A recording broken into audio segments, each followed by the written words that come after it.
if you want it to be your job, you're hired by somebody. Yeah. If you're Mozart, you got to make the king happy. Yeah, right. I mean, hopefully you're lucky enough where if you play for yourself, that's enough. That could be and it, it yeah. probably is. Because if you love it so much, you're going to attract good people.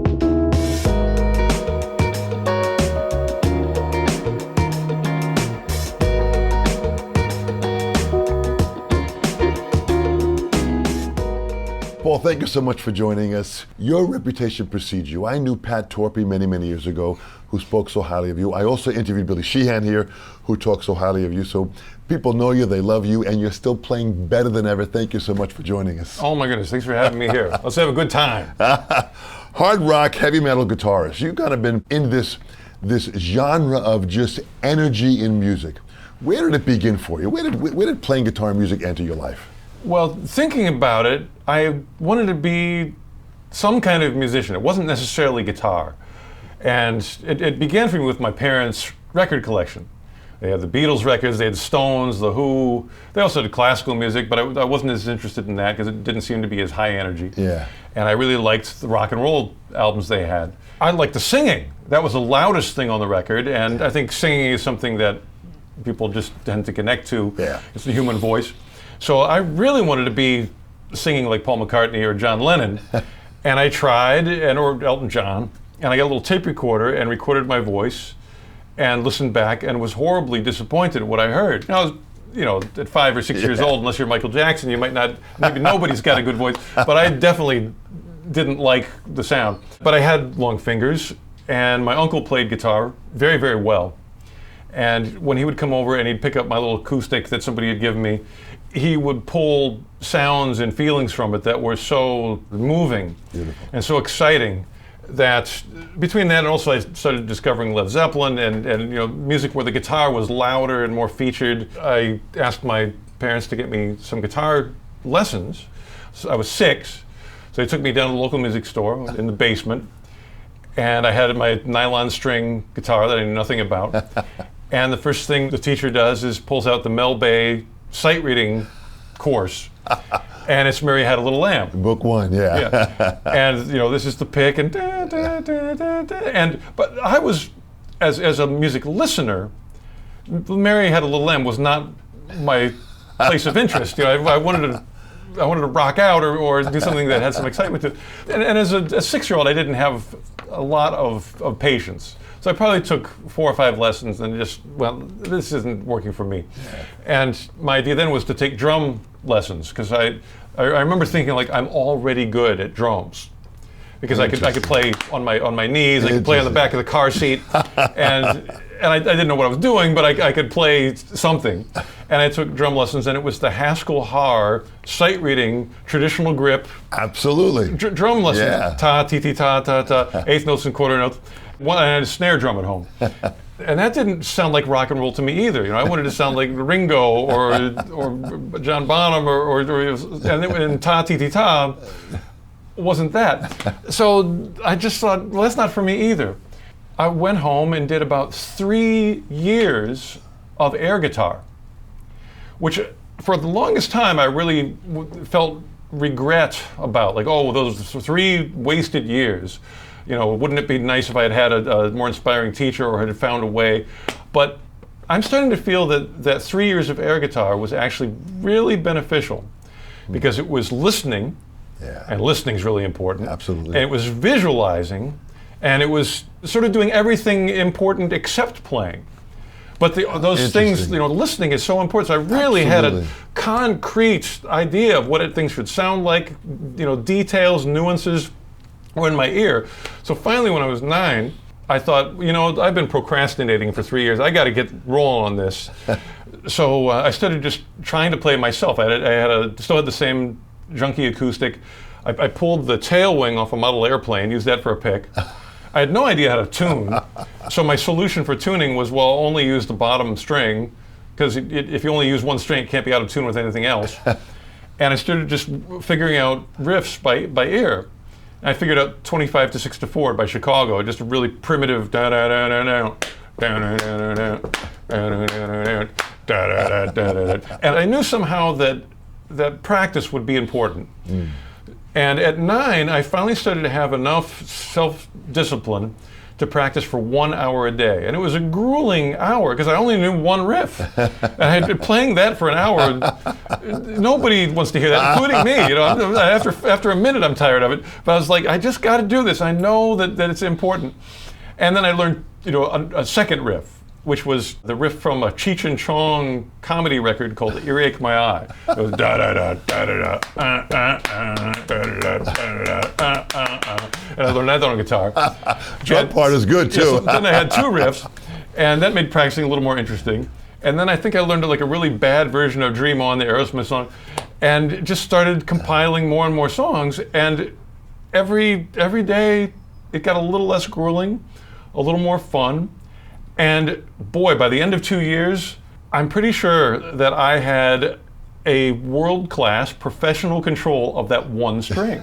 I had such a small canvas to paint inside that I really was the master of that canvas. And I should also mention I only did upstrokes. So I had such a limited technique and such a limited place on the guitar that I was using that although it was limited, I really felt authority in that area. How interesting. Then I found a teacher I liked.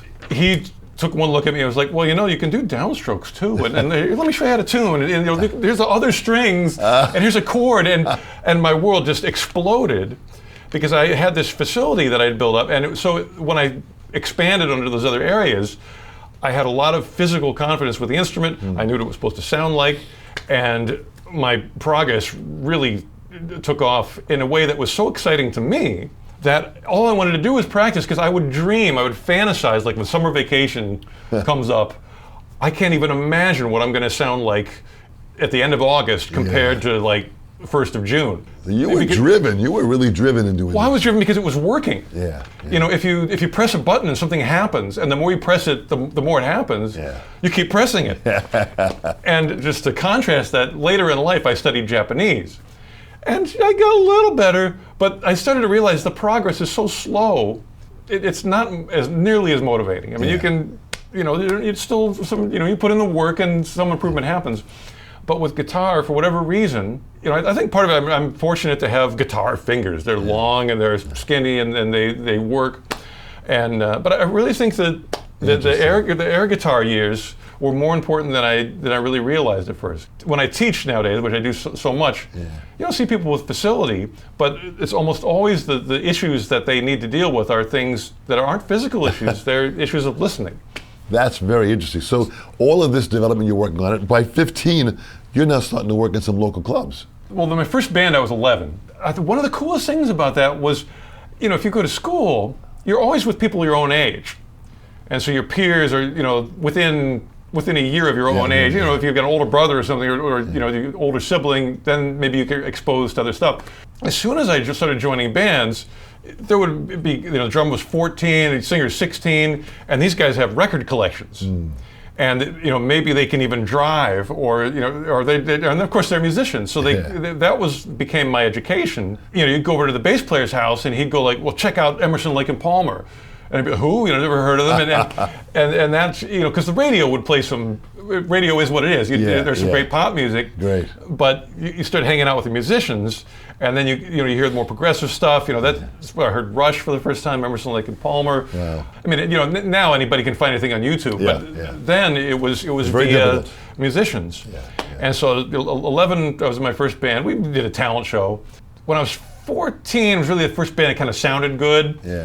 We would just play in some lady's basement all the time and have, you know, beer parties, and people would come up. We had a really funny gig in the forest. We got a power generator, a gas powered generator, and you know, in the forest, no place to plug in. So we bring in the gas can and the generator in the middle of the forest, hauling the bass player's SVT cabinet and my 412 drum kit. We didn't have PAs, so we just plugged the vocal into the other channel on my amp. That is. And I don't know how far into the forest we went, but somehow we got in there, and nobody knew how much gasoline you would need to power a rock band. So we just set up the generator, start playing, and it turns out the answer is 2 songs. So 2 songs go by, all the lights go off. It's, there's no moon, so it's like we can't see. Pitch black. So what's the solution? Somebody has a cigarette lighter, and they're trying to find the gas can. Oh my Lord! And I'm still alive, so obviously they were able to find it without without an explosion. But after that, I remember thinking I'm really lucky that all my limbs are attached, because that was really dangerous. Getting back to the clubs, when I was 15, I joined a band that was playing clubs. They had a keyboard player, a B3. And a Moog, and a drummer had a double bass kit with all the tom-toms. And again, I was the youngest guy. I was 15, and the bass player was like 26 or something.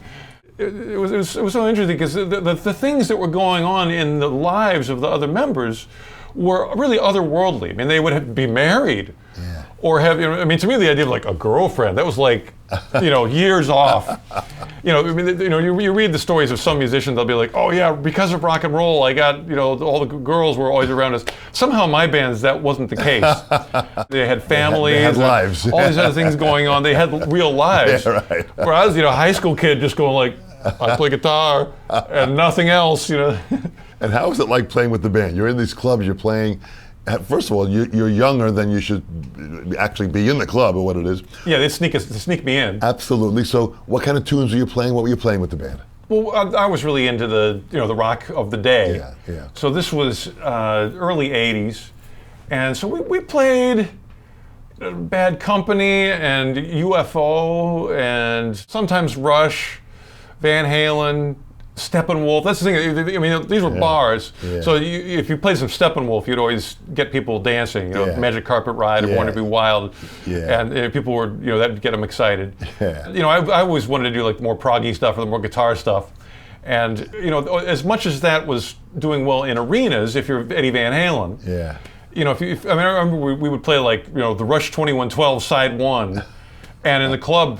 That didn't really fly. That didn't fly. People would be like, do you know any Creedence Clearwater Revival? And we'd be like, no, but we're going to do Free Will by Rush. And they'd be like, 7/8. They wouldn't say 7/8, but, it wasn't stuff they could dance to. Yeah. I didn't care. I was in it for the music. And so really, all the bands I was in, we never did particularly well. And because we wouldn't do the songs that would go over well. We didn't have a set of Bob Seger and Bruce Springsteen and Creedence Clearwater Revival and bar music. We wouldn't do the George Thorogood or the stuff that would get the people drinking and grooving. We'd be doing the semi-prog rock or stuff where I got to do a lot of guitar solos. For me, when I finally moved out to California and went to a guitar school and was in this scene where there were so many musicians there. It was an amazing change. Wow. I really felt like, oh, these are my people, finally. It's really amazing when you think about the music that we allowed us to be influenced by at that time. Yeah. There was so much great music going on. But you had this drive that you wanted to go even for a more bigger and powerful sound. Well, I'm trying to think of how I thought it was kind of that. Yeah. I remember, because having grown up with the Beatles records, and the production, nothing to do with the musicians themselves. Certainly there were changes in how people played. Yeah. But at the same time, the way music was recorded, when you went from how Ringo's kit was recorded to mid-career Def Leppard, absolutely, where every snare drum sounds like an explosion, and that was a real challenge, because none of us knew how to get that. It was magic, and you felt like, oh, we have to have this high-budget record in order to have an explosion on every snare drum, and that at the time really felt important. Yeah. And like, if we don't have that, how can we expect to be taken seriously? Because and we really wanted it. That was the sound. And since that time, of course, music has gone through all kinds of changes. Now I've sort of gone back to really liking a live. What sounds like human beings in a room playing instruments, and I don't really need the explosions anymore. But this was the '80s, and it was new, and it was exciting. It seemed like you had developed this technique, this fast alternate picking technique that came out. Did that come out early on, or some of your techniques in playing guitar? Initially, every time a Van Halen record would come out, that was my goal. Like, I just want to learn all the stuff he's doing, and of course I couldn't do everything he was doing, and mostly I would learn the rhythm parts. because they were kind of learnable. Yeah. They were, they were within reach a little more than, because most of his soul stuff was improvised, and so even live he wouldn't play it the same way. Yeah. And you could tell, it's like, what's the use of playing exactly the same, because he doesn't either. You just want to get something in the spirit of it. And back then you couldn't slow things down with a computer, so I would just sort of make an approximation. I would benefit from that because it would be my own lick. And I would find things that I could play instead of, because you can never really fit into someone else's shoes exactly. You've got different feet. It's genetic or how you grew up. The things are different. And maybe once in a while you'll find some area where you really can be exactly the same as another musician. But even if you do, you don't necessarily want to. You kind of want to find your own fingerprint. Yeah. And I think it was, in a way, easy to find then when it was harder to copy someone, because you couldn't slow down the records and not everybody had instructional videos. Different times. So you just had to kind of do your best and then go like, well, this isn't the exact lick, but it's my lick and I can play it, and it has a similar emotion, a similar sound, so it'll do. Yeah. I didn't really have names for techniques but I did know that people occasionally would pick everything, and there was this sort of thing like, if Al Di Meola, he picks every note, and all the guitar players would sort of have like, it was almost like a moral accomplishment. Yeah. Like, because he picks every note, he's morally superior. There's something about that. And I tried it, and I couldn't do it. It was like, that is not working for me. And I really sort of gave up on the idea that, great for Al, but I can't do that. And so I even remember I went to a Randy Rhoads guitar clinic, and I asked, the 15-year-old kid there, I was like, Randy, call on me, and he did. And I said, Randy, how do you pick every note? And he said, it just kind of comes easily to me. And I was like, thank you. And so I went home and still couldn't pick. At this point, I'd been practicing like a madman for 8 years, and I started to get like one lick, kind of. And I remember the gig, because with my copy band, we were playing a Judas Priest song called Electric Eye, and the end of the solo had kind of a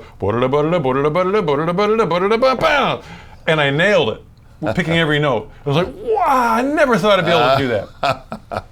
And after that, it started working a little more. Yeah. And then I went to GIT, and I met a student who showed me this other picking lick. It was actually, I think he was an Al Di Meola fan. And it was this, and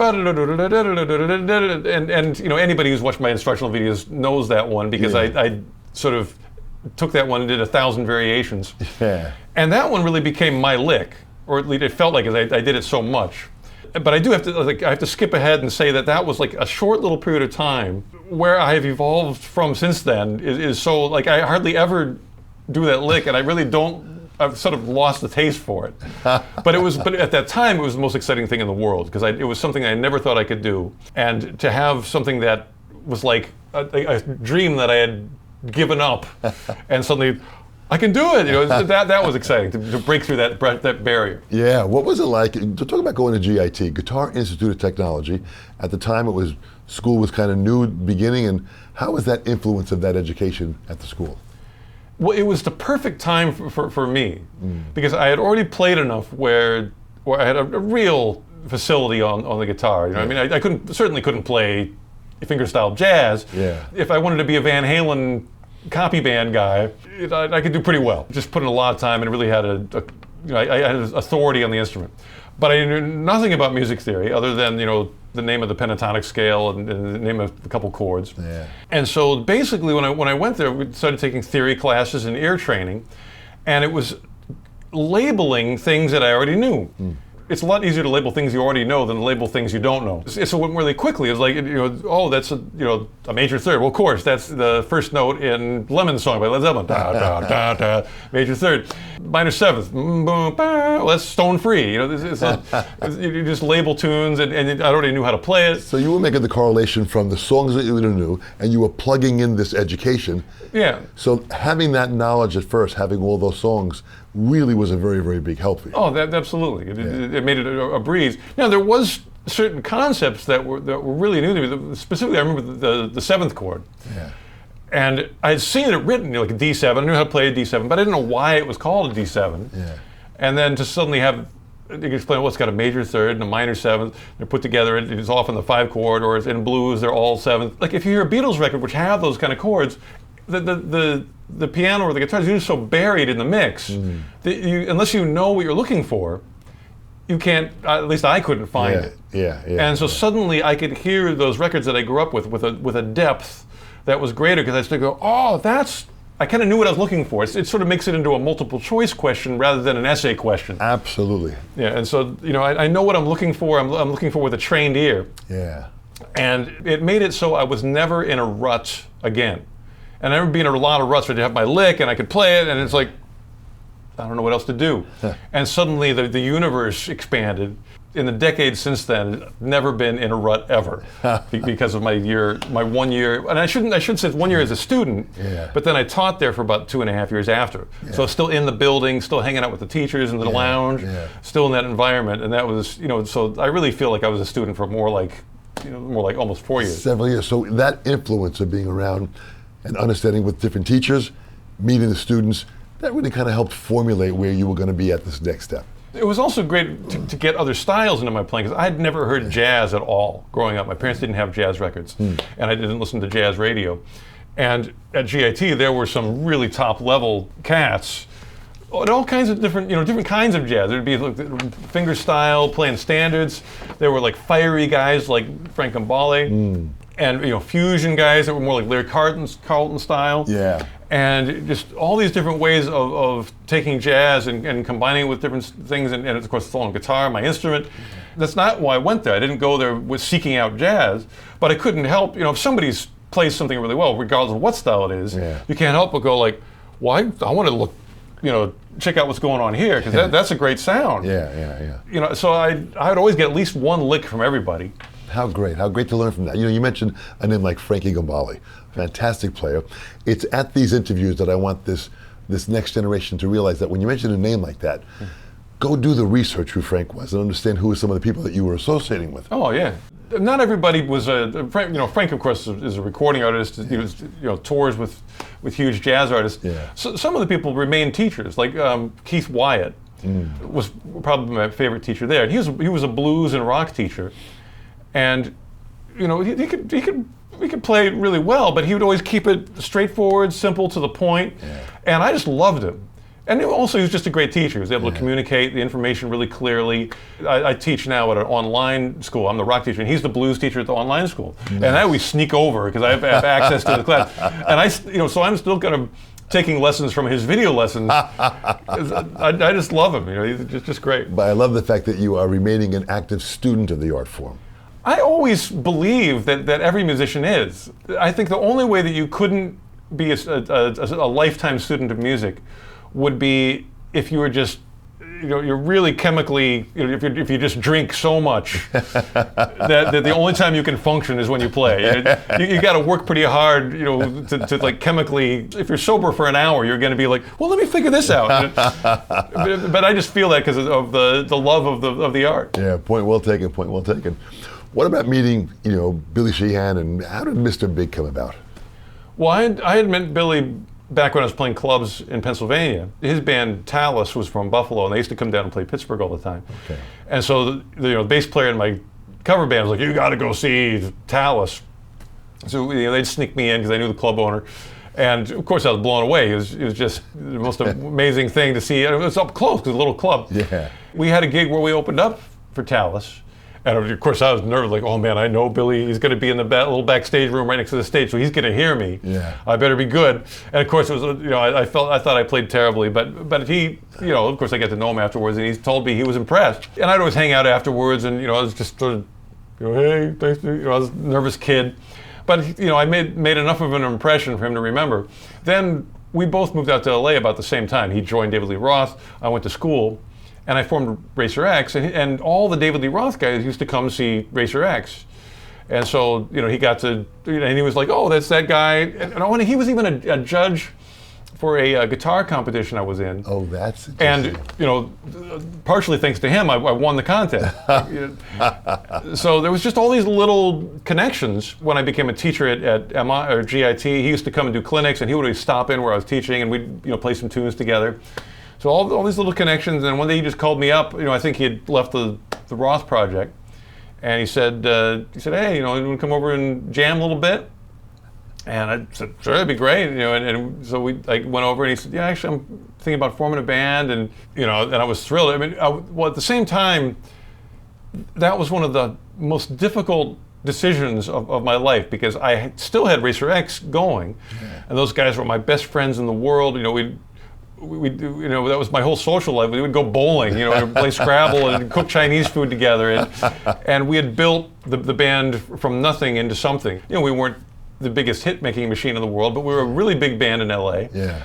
We had records. We were starting to get a buzz going, and so I was like, man, can I betray my friends? But we had. It felt like we had hit a wall in terms of the business. Every record label would come to see us. They had all passed on us, and we just felt like, we're just going to be at this level forever. And with Billy, it was like, oh, I've got this great singer, Eric Martin, and I was familiar with Eric, and I knew he had a great voice and a real accessible voice. And so I was like, man, I think I got to do it. And of course, it turned out amazing. We had the #1 hit, and it became huge all over the world, especially Japan. Yeah. And later on, I actually reformed Racer X, and we were able to do more records. So it was nice to sort of be able to do both. Yeah. What do you think it is about Japan that has this incredible, insatiable desire to build bands up and enjoy them and be involved in all different types of genres, from rock to heavy metal to jazz? What is it about Japan? Well, there's Japan now. Yeah. And there's Japan in 1989, which was the first time I went over there with Mr. Big. Yeah. Like everywhere, it's changed. I think now Japan's much more into domestic Japanese music, and certainly Mariah Carey can go over and do well. Mr. Big goes over and still does well. Yeah. But I think then it was really a palpable difference. What had to happen is we went on tour of the U.S. club tour.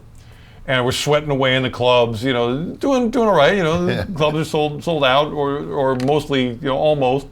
But then we went to Japan. All of a sudden, we're in big theaters, and the audience is losing their minds. And I remember it was odd. It was wonderful. Yeah. But it was still like, I almost wondered, like, is somebody else who's really good looking and wonderful behind us, because it's just us. We're exactly the same as we are in America. But the response was so much bigger, and so it was really, it was wonderful. But at the same time, it felt out of my hands. It felt like I stepped on the gas pedal, and all of a sudden my car got more powerful, and I don't know why. So, well, okay, now I can fly. And it just kept taking off, and it sort of went as Japan went up for us. Our career in America, Pearl Jam, Nirvana came out. All the record companies, were like, gave us the stamp of the hair band, and so we weren't cool anymore. And it got to the point where we were like, I don't know if we still released albums in America, but we didn't do much with them. Yeah. And when we just go over and tour in Japan, and Southeast Asia was really good. We ended up going out to Brazil, playing 100,000 people. That really introduced the world to the band, and of course, that was I was along for the ride. What an exciting journey that has been. What do you think? The music industry has evolved from where it was to where it is now. How do you see that evolution? I don't pay attention to modern music enough to really know what's going on. Yeah. But to me, the obvious thing is, computers exist. And when I was a teenager, we wanted to make music. You needed to find human beings. Yeah. You needed to go out and where am I going to get a person that plays the drums, and where am I going to find a bass player and a singer? And it was really hard. Yeah.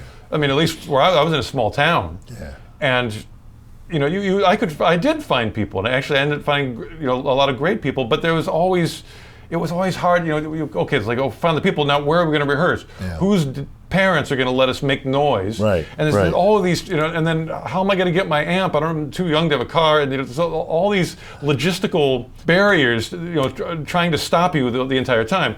Now it's like, okay, I got my laptop, and I'll download beats, and I'll get a little thing so I can put in a mic, and I can do the whole thing with headphones. Yeah.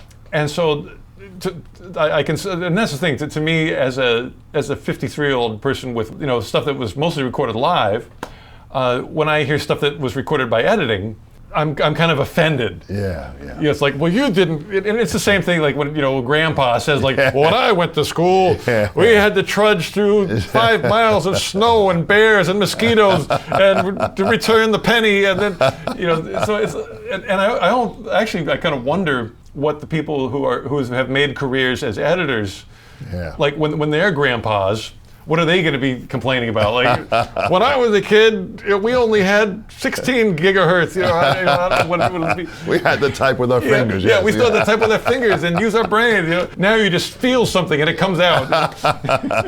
That's pretty amazing when you think about it. As crazy as it was when we were younger, we could have never imagined the technology we have today. Yeah, well, I remember when the first drum machine, I'm sure it wasn't the first drum machine, but when I first discovered that there existed something that was a drum machine, my roommate had one. Yeah. And it was like, you mean I can make a demo in our apartment and I don't have to make noise? Like it really was amazing. Yeah. And of course, I tried to make the drum machine to program it to sound like a drummer. Yeah.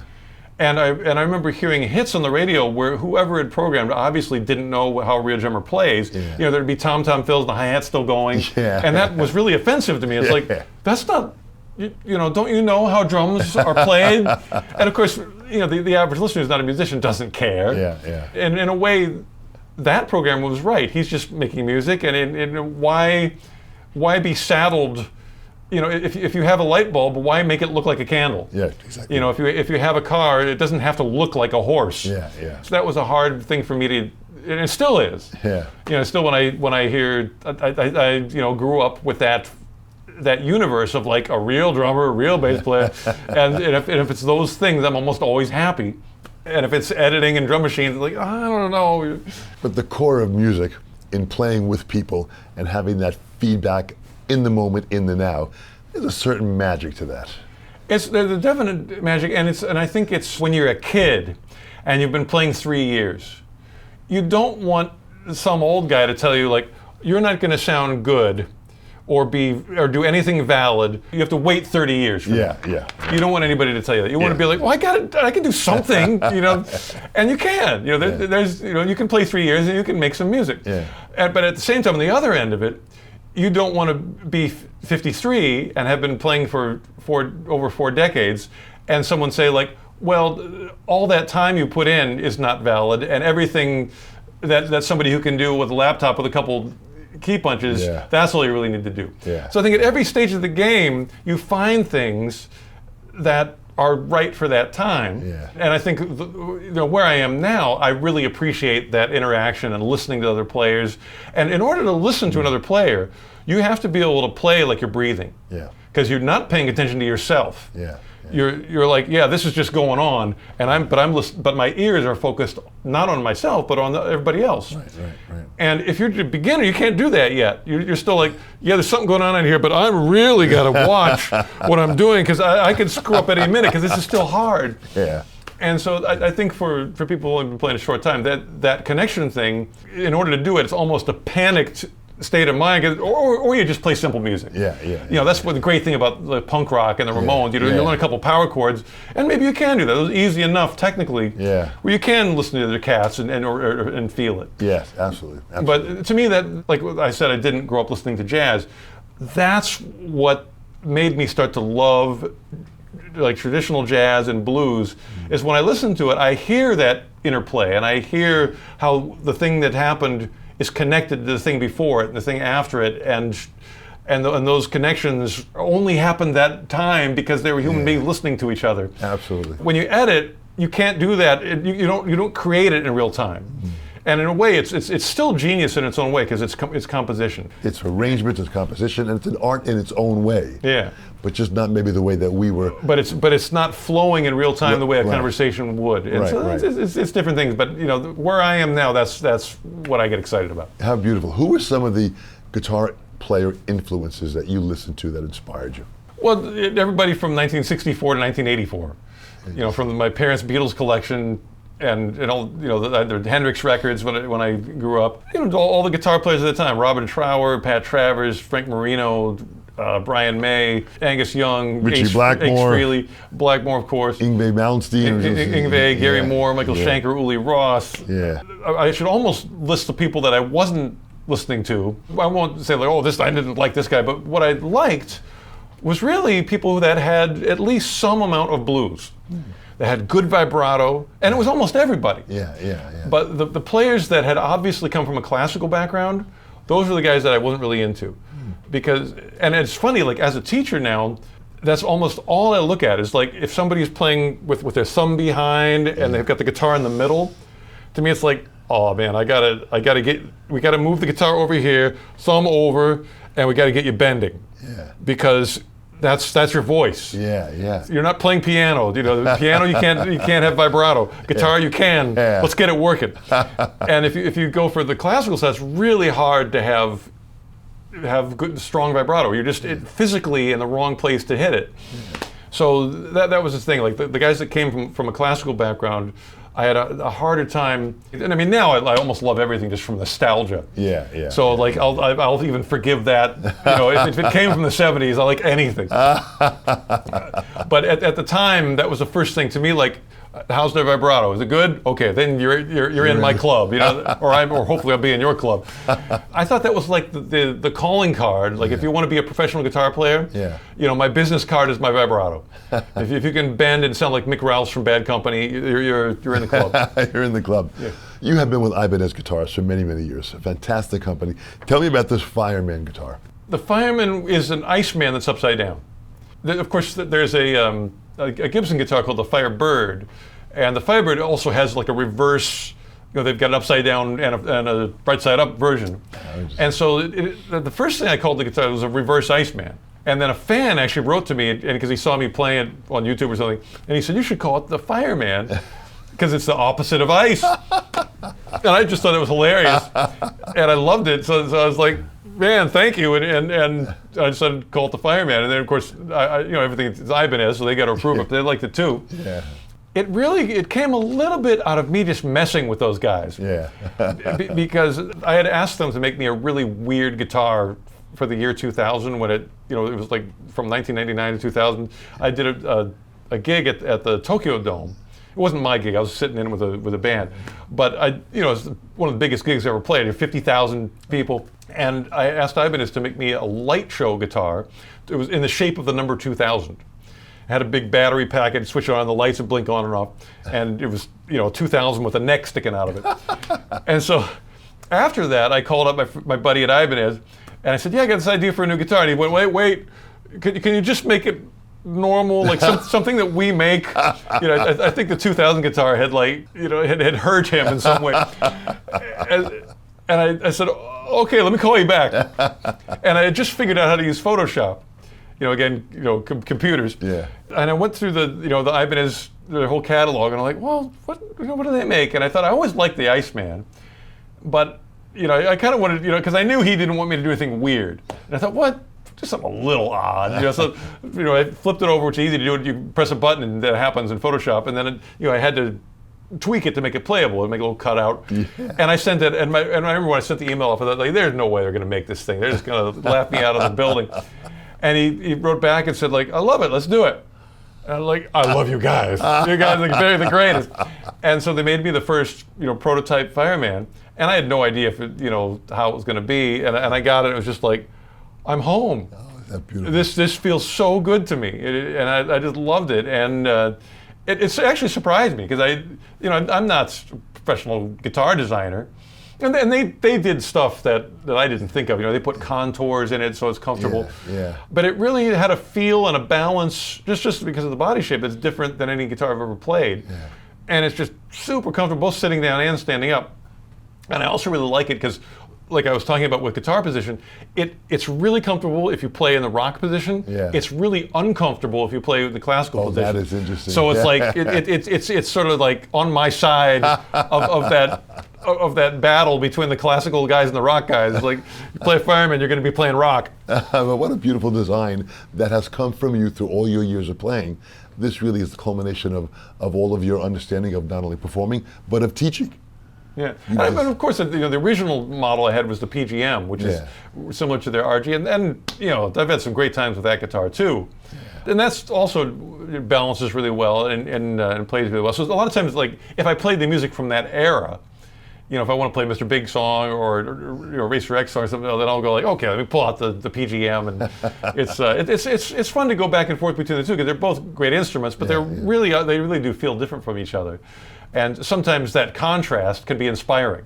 Absolutely. Because you're like, oh, I'm in a different world, and Absolutely. some things that didn't work, there work really well, and vice versa, and so it's fun to be able to step between two different worlds. That is fantastic. The business side of what this is all about. Having Mr. Big and several different bands that you put together, doing some teaching, designing guitars. How do you organize all of this? How do you make all of this happen all the time? It's kind of amazes me that it doesn't just explode. I make to-do lists. I have a calendar. Great. And I would say that the first time that I really realized I've got to actually be organized and I can't just keep it all in my head was when I started producing albums. And my own albums. I produced maybe one other album of another artist. But when I started producing my own solo albums, the record company gave me a deadline. And so I thought, okay, well, put that on the calendar and work backwards. Okay, well, I need this much time for the mastering, this much time for the mixing, this much time for the recording, this much time for the songwriting, and that puts me here. Very smart. When that day comes, you got to produce. I got to show up. That's right. And it worked. That I still do that. You get your delivery day and you work backwards, and the time that it takes to do a record, it continues to get shorter and shorter. Which is wonderful. It's so nice to do things quickly, because doing things quickly means that they're flowing more, and you're not you're not in traffic. The road is clear, and you're going at a nice cruising speed. Once in a while, you're even going fast. So it's really nice to work quickly. What a great way to look at it. We've got all these young students that watch these interviews and they look at it and they're admiring fans of what you're doing. In closing, what would you say to this next generation that would give them some direction and hope in them finding their love and their passion in music? When I think of generations, I think of like when I was a kid, what was uncool? And I thought the accordion. Like if somebody gave me an accordion when I was a kid, I'd be going like, I don't want to even touch this. But there's great accordion players, and I bet there's even a couple of young kids who are just ripping accordion players. And actually, when I was thinking about that, I went on YouTube and I typed in like best young accordion player, and a guy came up, and he was a cat. And you could tell by watching, you didn't even turn the sound on. You could watch by his physical movements and how he moved with the band and how his face looked when he played. The instrument didn't matter. He was a musician.